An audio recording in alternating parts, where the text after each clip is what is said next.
Šodien esam ciemos pie hokeista Kaspara Daugaviņa, viena no pieredzējušākajiem un harizmātiskākajiem Latvijas hokejistiem. Sveiki! Čau! Nāc iekšā. Viņš pārstāvējis Latviju vairāk nekā 10 pasaules čempionātos, spēlējis NHL, KHL un citās prestižās līgās, kļūstot par īstu komandas līderi gan uz ledus, gan ārpus tā. Ejam iepazīt viņu. Iesim, iedzersim kafiju un paprēpāsim.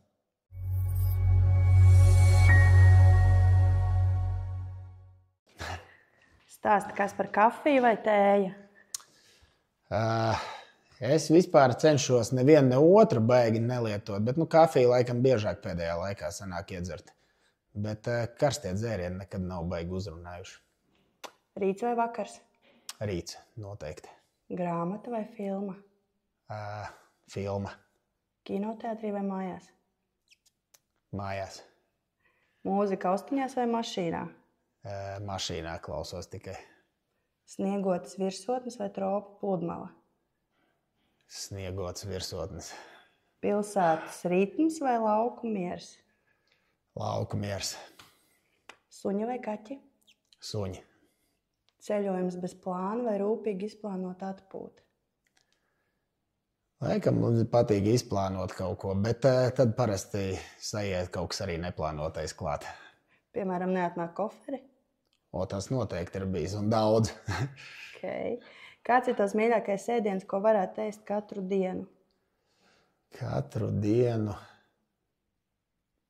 Man zupas garšo. Zupas es varētu ēst visu laiku, jā. Tā kā zupa noteikti ir viens no sastāvdaļām, kas man garšo. Kur ir tava mīļākā zupa? Laikam skābu kāpostu zupa. Pavasaras svaigums vai rudens krāsas? Pavasars, tad jau tāda patīkamāka sajūta, ka tuvojas kaut kāda vasara. Kurā pilsētā vai valstī tu vēl justos kā mājās, izņemot Latvijā? Tikai un vienīgi Kanādā. Ok, dodamies iedzert kafiju. Tā. Tā, es tev atnesu arī dzērienu. Lūdzu. Paldies. Enzīmu dzēriens, tas... Jaunā ēra. Jaunā ēra. Enzīmu dzēriens, tas ir tā kā vēderam ļoti labi, ja, visu, Jep. Un baktērijas, labās baktērijas. Tu vairāk par mani zini. Viņš Probiotiķi, palīdz sašķelt ingvers. ēdienu, ka tu ēd, un ļoti forši arī aizstājies kā alkoholiskajiem gāzētajiem dzērieniem. Jā, par to es jau rūpējos ar dažādiem preparātiem. Tā kā noteikti pabaudīšu. Kaut kas jauns, jāpamēģina, būs Super. noteikti. Super. Probiotiķi. Sīvs ferments. Ja tev būtu iespēja jebkurā citā profesijā uz vienu dienu pabūt, kas tā būtu profesija? Es bērnībā sapņoju būt par ugunsdzēsēju. Es domāju, ka tas būtu tāds prestižs darbs, ko pamēģināt. Un es zinu, ka kāds varbūt savilks kopā paralēls ar sportu arī, kad jābūt fiziski, jābūt tādam drošsirdīgam un jāiet kaut kas glābt. Hokejā varbūt nav jāglābi cilvēki, bet tāpat ir komandas biedri jāglābi citreiz laukumā. Un man vienmēr likās ugunsdzēsējs tāds vīrišķīgs darbs, gan ugunsgrēki, gan arī glābšana kopā, viss ziema, vasara, visu laiku ir daudz darba un man liekas, tāds atbildīgs darbs un pamaz laikam novērtēts Latvijā. Ja esi spēlējis dažādās līgās un valstīs, kuru no tām tevi visvairāk ietekmē kā spēlētāju un kāpēc? Laikam jau Kanāda bija tomēr tāda vieta, kur, es nezinu, tur tā aura hokeja, tomēr tas, kas skaitās, ka Kanāda ir tā hokeja dzimtene un visi tie sākumi man personīgi iet iekarot savu ceļu uz NHL sākās Kanādā. Un, man liekas, tā pa maziem pakāpieniņiem sitos cauri, sākot no Kanādas un beigās arī uzspēlēja Kanādas klubā. Un tad tu sajūti to atbildību, kas ir spēlējot Kanādas klubā. Kā tu nokļuvi Kanādā? Ar lidmašīnu. Jā, man nodraftēja Otavas Senators, un tad arī viņi man to ceļu ievirzīja. Teica, ka jābrauc sisties caur junioru līgām. Cik tev gadi bija?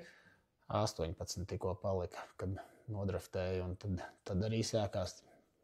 Skaidrs. Kāda būtu tava hokeja svētku diena, ja tu varētu to ieviest? Hokeja svētku diena? Jā.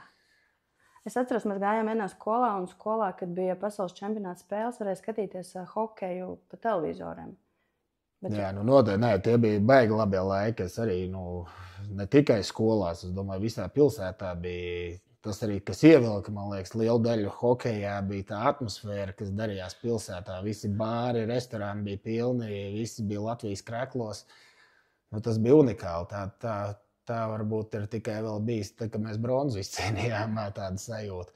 Tie bija mani lielākie svētki. Vēlreiz jāuzvar medaļa, tad pats var, tavās rokās ir atkārtot tādus hokeja svētkus. Tā kā, tas atmiņā paliks visspilgtāk noteikti. Kas tev sākotnēji piesaistīja hokejam? Kā tu nokļuvi tajā ledus hallē? Ledus hallē es nokļuvu ar draugu un viņa tēti ielec mašīnā līdzi, viņiem pa lielam, bet kāpēc hokejs? Tas bija bērnība, vasarās bija visi sporta veidi, kas bija ar vasaru saistīti, futbols, basketbols, riteņi, un ziemā pa lielam bija tikai hokejs. Es vēl bērnu skolā mācījos, vēl distanču slēpošana bija, tur obligātā programma bija. Bet man hokejs tā kā sirdī visvairāk iekrita, drusku tā vīrišķība, ka bija jācīnās, un man liekas tāds, ja iemācās hokeju spēlēt, tad cits sporta veidi viegli likās pēc tam, jo uz tām slidām un ar nūju kaut ko daudzīt, tad skriet ar bumbu bija daudz vieglāk nekā ar ripu slidot. Kas tevī ir tā īpašība, kas palīdzēja kļūt tieši par profesionālu sportistu? Vēlme, laikam, tiekties pēc tiem saviem uzspraustajiem mērķiem un kā vienmēr es domāju, tā kā bija tie lielie mērķi, bet ar to vien nepietiek. Tad bija tā, ka man nebija problēmas piecelties un iet darīt. Man patīk darīt vairāk nekā citi varbūt. Tajās sevišķi agrajās rīta stundās tā nebija man nekad problēma piecelties un izdarīt. Jau agri no rīta, kamēr cits gulēja, es jau biju pastrādājis. Saki, vai ir atšķirība par to, vai pats tu to vēlies, vai tā kā vecāki tev tā kā to liek darīt, vai tev tā kā spieda, vai veda, vai tieši savādāk kaut kā motivēja? Es laikam esmu viens no tiem redījiem gadījumiem, kad vecāki ienāca hokejā pēc manis aiziešanas. Jo man liekas, ka tas bija diezgan ilgu laiku. Es pats braukāju ar čomu. Un ar autobusu uz treniņiem, un tad arī tētis pirmo reizi atbrauc tur uz hallu, un pēc kaut kādiem gadiem beigās tētis arī nokļuva hokejā strādāt, un laikam uz pretējs efekts bija. Vai tev ir kāds rituāls pirms spēlēm vai treniņiem? Es laikam neesmu no tiem, kas ir baigais rituālists un piedomā pie tām lietām, ja sanāca kaut kas, tad darīšu tieši tāpatās. Ir vienkārši kaut kādas lietas, kas tā kā ieradumi, es nezinu, tev nav rituāli, vienkārši, ka tev tā diena ir līdzīga vienkārši, un tad tu pieturies, tā kā visi sportisti iet pagulēt pa dienu, vismaz cenšās. Nevienmēr sanāk, bet, atpūsties, laikam, pareizi starp spēlēm, labi paēst, pagulēt. Tā laikam no hokeja formas, es kreiso slīdu sienu vienmēr pirmo. Bet tas nav rituāls, tas ir man fizioloģiski tīri, jo man kreisā pēda ir drusciņ mazāk kā labā, pēc tiem izmēriem. Un tad man kreiso slīdu vajadzēja vienmēr sasiet pirmo, lai es saprastu, cik man jāpievelk labā ir, jo vienkārši vietas vairāk ir kreisajā slidā. Tad, ja pārsien labo, tad to kreiso baigi grūti bija pievilkt tieši tāpat. Bet tas ir vienīgais, ko es tā varu iedomāties. No formas, vajag, kā sanāk. Kas ir bijis visgrūtākā spēle tavā karjerā? Vai kāda? Vai pret ko? Jā, es uzreiz laikam tā nevarētu pateikt kaut kādu konkrētu vienu spēli. Nav tāda, ko tu atceries visu laiku. Viņas visas ir grūtas, vienkārši grūti ir zaudētāji. Droši vien tie zaudējumi ir visgrūtāk, bet tā, ja padomā, grūtākā. Gan jau, ka vēl kāda, kas priekšā būs, bet visgrūtāk ir droši vien beidzamā spēle. Pēdējā? kas saka, pēdējā, laikam saka beidzamā, jo vienreiz likās, ka viss, tad tā grūti ir aiziet projām, un tad tev atkal velk apakaļ, un gribās vēl pacīnīties. Kas tev liek pieņemt to lēmumu, ka šī būs beidzamā spēle, bet tomēr tu atgriezies atkal?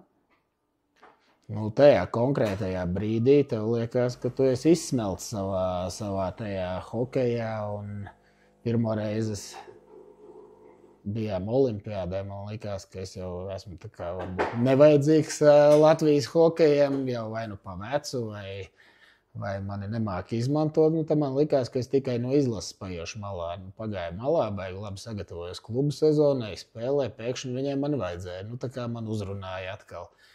Viņa man tā pārliecināja, atgriezos, baigi forši viss bija.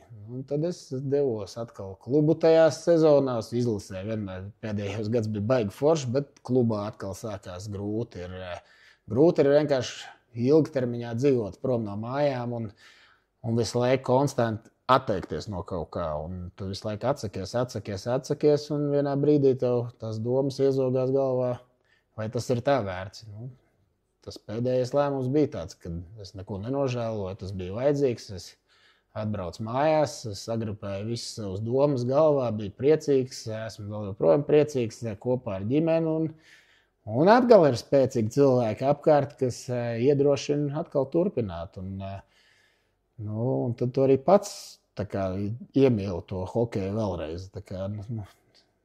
Man baigi grūti izskaidrot to, tās sajūtas ir tādas īsti neizskaidrojams. Liekas, ka viss, un tu to pieņem, un forši, tad atpūties, un tad cilvēki sāk runāt par to, ka vēl vajadzētu pamēģināt. Tās domas piezogās lēnām, tu pamēģini. Saproti, jā, sanāk vēl fiziskais ir. Un tad tie cilvēki arī ir priecīgi. Ne tikai es, bet arī ģimene ir priecīga, ka tu nepadodies saviem sapņiem. Droši vien hokeja pasaule Latvijā ir priecīga par tavu lēmumu atgriezties.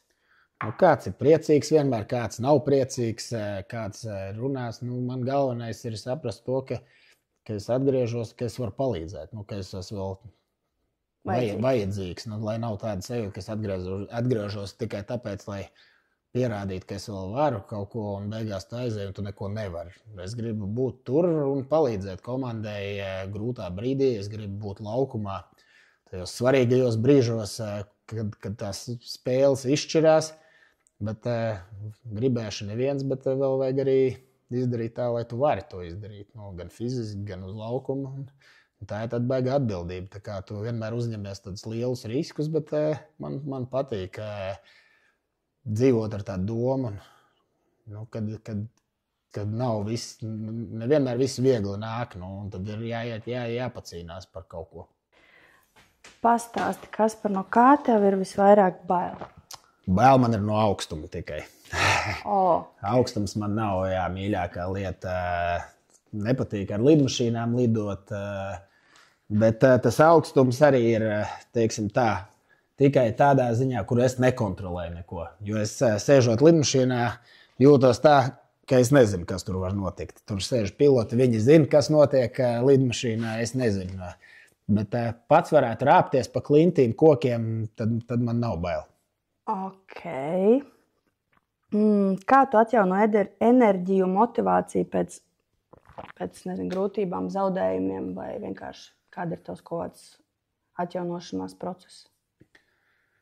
Man liekas, ka tāda īsti recepte nav nevienam, kā perfekti atjaunoties. Tāpat jau tās domas ir galvā, kaut kas nesenāk, tu izanalizē visu, un viņas ir, tu ar viņām sadzīvo.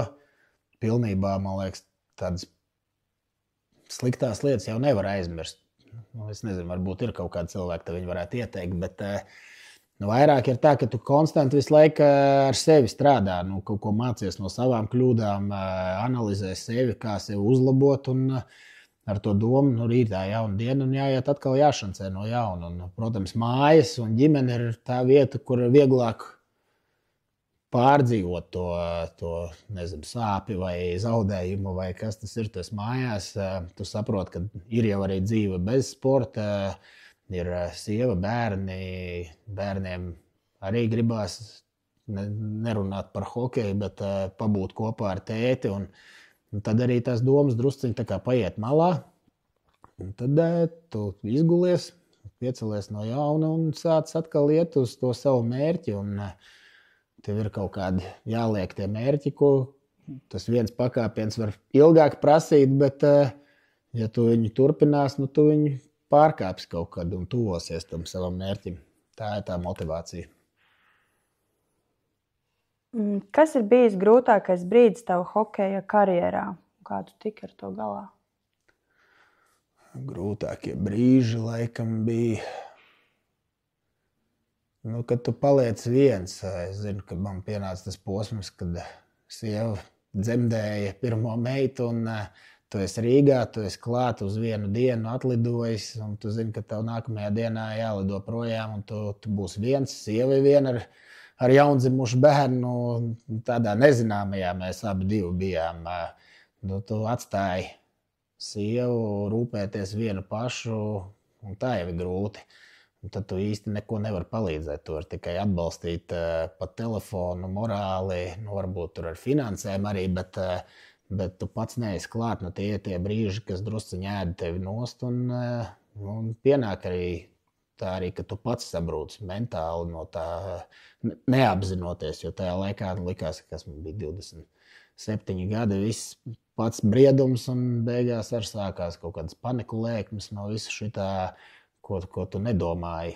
Un tad tikai pēc laika tu saproti, ka tas bija tāds sarežģīts posms mūsu dzīvē. Tas Covid gads arī, kad es biju Krievijā, spēlēju pa lielam ģimeni satiku 10 mēnešu laikā, laikam 3 dienas. Tad tu esi viens tur, viņi ir vieni šeit, un kaut kad es tur atskrēju ar mašīnu, atbraucu atpakaļ uz pusotru dienu. Bet tā kaut kā lēnām tiec tam pāri. Kā tiek tām panikas lēkmēm pāri? Tu gāji kaut kādā terapijā, vai tu vienkārši atzini sev, ka kaut kādas lietas ir jāmaina, vai jāmaina uzskati kaut kādu? Sākumā izzināt vispār, kas tas tāds ir. Pirmās tās sajūtas bija ļoti pretīgas. Aizmigt tu nevari. Tev liekas, ka tev sirds stājās. Man tā vismaz bija. Es baidījos pat aizmigt. Tā kā man bija bail aizmigt pavisam. Bet pēc tam bija cilvēki komandā, kas arī tam bija gājuši cauri. Viņi sāka par to runāt. Es tā izrunājāmies. Viņi pastāstīja savas tās lietas. Protams, arī dakteri palīdzēja iedrošināt, ka tas ir uz nervu pamata, nevis uz kaut kādu sirdsdarbību vai kaut ko. Protams, izgāja visus testus, fizioloģiski pārbaudīja sirdi, visus orgānus, asins analīzes. Tur viss bija perfekti. Tad tu sāc lēnām apzināties, ka tas notika jau sen apakaļ, nevis tā pēkšņi tas bija krājies. Un tad komandas biedrs viens palīdzēja, kurš tam bija 4 gadus cīnījies ar to, un viņš izstāstīja. Viņš arī teica, ka tajā brīdī, kad viņš to pieņēma, tad viņam arī viegli palika. Un es arī uzreiz kaut kā pieņēmu, un man sāka palikt. Ik pa laikam bija vēl pāris gadus tā, ka uznāca, bet tā jau tu zināji, ka tā būs, un mierīgi reaģēji, un palika labāk. Kāds ir tavas stiprās puses ārpus hokeja? Stiprās puses. Es nezinu, kādas ir stiprās puses. Baigi daudz neko es nemāku arī laikam. Es neesmu zelta rokas, kad saka cilvēki. Man brālis, piemēram, viņš māk visu salabot, un man laikam tā nav. Bet es esmu vienkārši. Man liekas, ka man ar cilvēkiem ir vienkārši sarunu valoda, atrast kopīgu valodu un izpalīdzēt laipnam būt pret citiem. Tā kā tās vienalga, lai citreiz ir arī cilvēki, kas tev krīt uz nerviem, es tāpat atradīšu kaut kādu kompromisu, lai neaiziet tālāk kaut kādos tur bezdibeņos. Nosauc savu zvaigžņu mājiņu. Zvaigžņu mājiņa. Es vienmēr man tā prasa, kā visi jau gribētu spēlēt ar Greķi kopā, un tur vēl. Es parasti lieku tos cilvēkus, ar ko es esmu vismaz jau uzspēlējis. Man vienmēr bija Lauris Dārziņš, ar ko man labi sanāca, Mārtiņš Karsums uzbrukumā un kas aizsardzībā. Sandis Ozoliņš, tas būtu laikam grūti atteikties no tāda uzvārda, kas Kārlis Krastīņš droši vien arī no aizsargiem. Tad, daudz, piemērs man daudz, kur bija karjerā. No visiem es kaut ko esmu paņēmis. Un tie būtu tie spēlētāji, ko es labprāt vēl kādreiz uzspēlētu. Ko tu vārtos likt? Vārtos? Saka, man tāda dilema vienmēr ir. Bet, es ņemšu droši vien pirmo tādu leģendu, ar ko es pabiju uz vienu ledus, Arturu Irbi. Kā tu raksturot savu ideālo dienu ārpus hokeja? Ideāla diena ir, laikam, es labprāt gribētu izgulēties tā līdz 10 rītā, bet mans bioloģiskais pulkstenis jau man ceļā daudz agrāk. Tas būtu forši atgriezties tādā, ka tu vari nogulēt. Un tad paēst forši brokas, drusciņi laikam kaut ko dīvānā pasēdēt tā mierīgi ar bērniem, paskatīties. Tad ārā kaut ko padarīt tādu sportisku, viegli sportisku, ar riteņiem pabraukt man patīk. Bet kopā to darīt ar sievu bērniem droši vien tādu ģimenes aktivitāti kādu. Kas tev dzīvē ir svarīgākais? Panākumi, attiecības, iekšējais miers, finanses? Tā īsti laikam neviens. Neviens, bet viss kopā. Man vairāk, lai tu esi priecīgs. To, ko tu dari, lai tev tas patīk. Un, es vienmēr teicu, finanses nāk tad, ja tev labi sanāk kaut kas. Bet, lai labi sanāk, tad ir jāpatīk tam. Un, es domāju, ka tas viss vienmēr kaut kā saistīts. Bet tāda konkrēti viena lieta nav. Vairāk, lai tev patīk tas, ko tu dari, un tad viss pārējais, man liekas, seko līdzi. Kas ir bijusi tava dzīves lielākā mācība? Ir jāatrod balanss, laikam, visā. Tas ir jāiemācās. Nevar skriet pakaļ visu laiku kaut kādiem arī panākumiem vai tikai vienai lietai. Tā var ātri pazaudēties pats sevi. Un tā balansa meklēšana, kad ir, tas atkal noved pie tā paša, kad jādabūna prieks un bauda no tā, ko tu dari. Ja tu tikai domā par kaut kādu gala rezultātu, un tad ātri var izdegt un nepadoties laikam tajos grūtajos brīžos, jo daudz vairāk ir tie grūtie brīži un neatmest ar roku, jo kaut kad esot dziļā bedrē, pēc tam patīkamāk no viņas izkāpt ārā. Labi teikts. Vai tev ir kāds neparasts ieradums vai hobijs, ko cilvēki negaidītu no sportista? Es gribētu teikt, ka es baigi labi dziedu vai zīmēju, bet tas man galīgi nesanāk. Hobiji man golfs labi padodās, golfu spēlēt, tā amatieru līmenī, ne jau profesionāli, bet man liekas, ka es tāds varētu bērnus izklaidēt. Man patīk būt jautrītim tādam bērnu priekšā, ka viņi pasmējās un aizmirst par sevi. Bet citreiz arī vajag stingram būt, bet atrast to balansu, pasmieties, kaut kādus jokus padzīt. Tas varētu tāds klauns būt kaut kāds. Kā tu definē draudzību? Kas ir tavs labākais draugs? Man konkrēti vārdi jāsauc. Varbūt viņš būtu priecīgs dzirdēt, vai kas tā ir pa draudzību, cik sena tā draudzība ir? Toms Zeltiņš arī bija hokejists. Tad tu viņam brauci līdzi, jā? Jā, viņš mēs kopā pa lielam uzaugām uz vienas ielas un to bērnību pavadījām pa lielam kopā. Tagad jau ir daudz mazāk tu satiec, katram ir savu tā dzīve, darbi, bet cenšamies. Bet ar viņu man ir tās atmiņas tā, ka mēs uzaugām uz vienas ielas, darījām visus sūdus, taisījām kopā un beigās arī hokejā es nokļuvu, tāpēc, ka viņu vedu uz hokeju.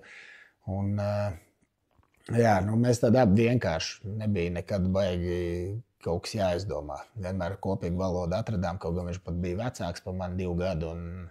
Bet tajos laikos, laikam, man visi draugi bija vecāki. Kāda bija tā lielākā blēņa? Ko tu atceries? Nu, gan jau kā ar mašīnām kaut kas saistīts, ka tur braukājām bez tiesībām un lēkājām un no policijas muka un šeit, bet nu, tie bija tie laiki, jā, nu, cik tur bija gadi 14 droši vien, kad viņam varbūt drusku vairāk. Bet nu, tas jau bija standarts, man liekas, visi tajos laikos kaut kādus sūdus taisīja, bet nu, nav nekas tāds ar kriminālo, nav bijis saistīts nekādas tādas baigos ne zādzības, ne kaut kādas piekaušanas vai vardarbības arī nav bijušas. Nu, pa lielam tāds standarta bērnība kaut kur kāds piečakarēts, apmānīts bērnībā kaut kādas akmeņi, sisti logi un kaut kas tāds ir bijis, bet nu, tas viss saprāt robežās. Skolā, Juglas vidusskolā bija kādas blēņas arī? Kaut kādas logus arī izsit vienreiz no dusmām, jā, tad nācās samaksāt pa logiem sporta zālē, bet... Ar ripu? Nē, ar bumbu, man liekas, bet tas bija tā kā tīšu prātu darot. Bet, nu, kas skolā? Nu, arī skolā tās blēņas jau arī droši vien kaut kur aizlaisties no stundām, pa kaut kādiem logiem izlekt, nevienam nesaprotot, kāpēc tas bija jādara, bet ne, nu, arī nebija skola, jau bija. Man skolā patika mācīties, nezinu, es tur pavadīju diezgan labi to laiku. Nebija no tiem, kam patika tur mukt projām, jo man tā jau bija maz laiks tur būt, un man liekas, ka mums bija lielākā daļa bērnības draugi, visi bija arī klases biedri, nu, pa lielam vai tur paralēli klasēs, tad arī tajā skolā tas tusiņš bija foršs. Kāds ir bijis tavs emocionālākais brīdis tavā dzīvē? Nu, man uzreiz nāk prātā tādi divi momenti. Tas ir abu meitu piedzimšana un droši vien kāzas arī tādi svarīgi brīži dzīvē, nu, kad tu savu ģimeni veidot. Noteikti satikt sievu, pēc tam izveidot ar viņu kopā ģimeni un bērnu piedzimšanu. Nu, tas droši vien ir visiem vecākiem, es domāju, ka rēti, kurš pateiks kaut ko savādāku. Kā tu domā, vai cilvēkiem dzīvē ir tikai viena iespēja? Es ceru, ka nē, bet tā var sanākt daudz, bet arī daudz cilvēku paši sev tā galvā ieprogrammē, ka apmēram viena iespēja nesanāca un padodās, bet ja turpina ticēt, tad tās iespējas pašas uzrodās vēl un varbūt pilnīgi citā jomā kaut kur. Man liekas, ka vispār mūsdienu tajā pasaulē dzīvoja tik daudz iespēju, ir tikai pašam viņas jāsāk ņemt savās rokās un izmantot. Nu, ejam ārā, svaigu gaisu palpot. Ejam. Kāda ir tava attieksme pret neveiksmēm vispārīgi? Neveiksmes ir daudz vairāk kā tie saldie brīži dzīvē, tāpēc es jau laikam esmu pieredzis ar viņām sadzīvot un drusku viņas piemānīt. Kā tu piemāni neveiksmes? Nu, zini, kā 10 neveiksmes ar vienu veiksmu var ātri nodzēst un aizmirst. Nu, neaizmirst, bet tad tā gandarījuma sajūta daudz lielāka kaut ko sasniedzot. Kādas vērtības tev ir vissvarīgākās cilvēkos? Līdzīgi kā man laikam pašam, lai cilvēks ir vienkāršs, nesarežģīts, ir cilvēki, kas dzenās tur pakaļ un sarežģīto dzīvi un no citiem prasa kaut ko neiespējamu. Vienkāršība, laipnība, draudzīgums, kaut kas tāds. Nu, cilvēks, kā es saku, lai tev ir viegli ar viņu aprunāties, satikties, izpalīdzēt un par to neko neprasa apmēram. Nu, tā. Kaut kā tā varētu definēt. Kāda ir tava mīļākā dziesma? Viss ir tieši tā, kā tu vēlies, prāta vētra. Tu vari padziedāt? Es labāk nedziedāšu, tad jums būs man jāpiesaka kaut kādam X-faktoram. Bet uz to, kur X-iņus liek. Jā. Es labi dziedu tikai tā, kad skan mūziku un es ar muti plātu. Popiela. Ja tev būtu jānodod viens svarīgs dzīves padoms nākamajai paaudzei, jaunajiem hokejistiem, kāds tas būtu? Paskatīties, ko mēs sasniedzām, noticēt tam, ka to visu var izdarīt un pēc tam sākumā noķert un pēc tam apdzīt mūs visus.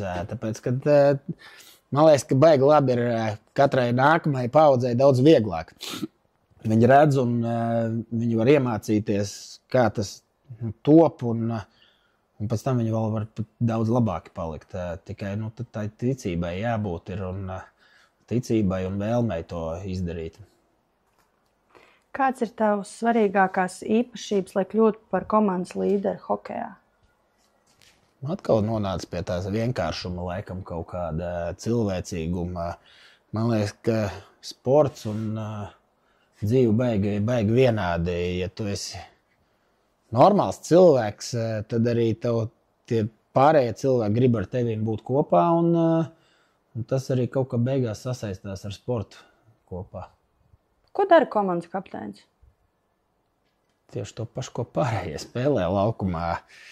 Bet viņam ir kaut kāds ārpus laukuma arī uzdevums? Ir jau tie nestandarti tādi uzdevumi, bet nav jau viņi daudz. Tu esi vairāk tāds drusku starpnieks, varbūt starp komandu un treneru korpusu vai vadību komandā. Citreiz tam kapteinim jāiet tur uz kaut kādām papildus sapulcēm, izrunāties. Tev ir jāredz savā komandā kaut kādas dienas, kad varbūt ir pa daudz tie treniņi, tad tu ej pie trenera, parunāties, aprunāties, ka varbūt vajadzētu brīvdienu. Tāpat arī treneris var atnākt pie tevīm, pateikt, ka šitie tur, man liekas, slinko, tad tev arī jāpieiet pie komandas. Saku, bet tu dienu ir ļoti maz. Pārsvarā tev jābūt, kā es teicu, līderim laukumā, teiksim, pat dzīvi ar tādam, tā draudzīgam komandā, un tad arī kaut kā dabiski tas parasti ir to komandu pati iestam pa kapteini. Balso vai izvēlās treneris kapteini? Ir gan. Kā kurš treneris? Kāds tavuprāt ir labs treneris? Labs treneris, man liekas, ir... Pirmkārt, viņam jābūt spēcīgam tādam motivatoram un psihologam. Un tad jau nāk visa tā arī taktiskā daļa kopā. Trenerim vispār jābūt, tagad es patrenēju drusciņa jauniešus, sapratu, ka tas baigi grūtais darbs būt trenerim, jo tu laukumā ietekmēt neko nevar, un tad tev jāatrod tas veids, kā nodot informāciju, lai spēlētāji viņu uzsūc un pareizi izmanto laukumā. Tā kā tu jau vari būt tur mega labs spēlētājs, paliec pa treneri, tu to hokeju redzi. Tev tas bija vienkārši, bet kā lai to informāciju iedod vienkāršā veidā, lai tie spēlētāji paņem viņu un sāk izmantot. Tad tāda māksla, man liekas, drusciņa jābūt spēcīgam tādā, es domāju, vairāk psiholoģiskajā pusē, atrast kopīgu valodu ar savu komandu, lai tie komandas spēlētāji grib tevi kā treneri. Vai tu vairāk dzīvo šodienai vai domā par rītdienu? Dzīvoju šodienai ar domu par rītdienu, bet ir tāds atkal balans jāatrod. Tā nākotne ir svarīga, tu tomēr esi atbildīgs par savu ģimeni, tā kā tev ir jābūt kaut kādai vīzijai, kur es gribu nokļūt kopā ar viņiem, bet tajā pašā laikā es arī pats gribu pabaudīt to, kas ir tagad uzreiz, un pa drusciņai no visa vajag. Vai tu tici, ka viss dzīvē notiek ar iemeslu, vai tomēr ir arī nejaušības? Kā to skatās? Mēs jau katrs varam pagriezt, kā mēs to gribam. Viens var sākt sūdzēties, ka viss ir slikti un viss ir pret mani, vai var paņemt tās kaut kādas sliktās lietas un pārvērst viņas pozitīvajās, paņemt kaut ko ārā no katras darbības, var vienmēr atrast tās pozitīvās lietas. Un tās negatīvās lietas pārvērst pozitīvajās.